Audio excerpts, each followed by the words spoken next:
James Carey, graduate in Marketing and Advertising from the University of Rhode Island, Doctor of Economics and Communications at the University of Illinois, Dean of College of Communications, founded PhD program in Communications at Columbia University. Basically, he's a pretty smart guy. He published an article called Communication as Culture in 1989, and in short, he analyzes the telegraph for all it has accomplished for communication. The telegraph separates communication from the once inevitable process of physical transportation of a message, which dramatically reformed the church, politics, and economics. Carey asserts that the telegraph was invented for the purposes of the church to spread their message of God to the masses.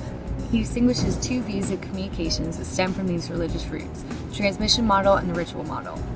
Transmission model follows the idea stemming from the invention of the telegraph. Transmission is inherently a sender-receiver situation. The receivers receive a message via transportation and space is crossed by that message. Beyond this type of communication, the ritual model involves a ceremony with active participants who receive a shared experience rather than just a message. This model emphasizes community across time instead of influence across space. This view has been rooted into our culture through religious experiences, and the connotation of the word itself implies a community.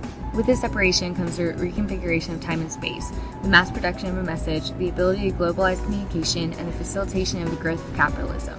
Reconfiguration of time and space and what this means. Messages can travel through space without mailmen, horses, donkeys, trains, planes, automobiles. It goes faster. It is no longer dictated by the limitations of geography or the time of day. With this invention, significant changes were made in society. Communities were no longer limited to local news. News became national, international, and global. Language became more concise, and a reader became separated from a sense of personal connection to the author. Time seemed to expand and was no longer bounded by daylight, time zones, or hemispheres. Capitalism abounded as business relations became less local, less personal, and more corporate. And that's a 2-Minute Thinker, James Carey.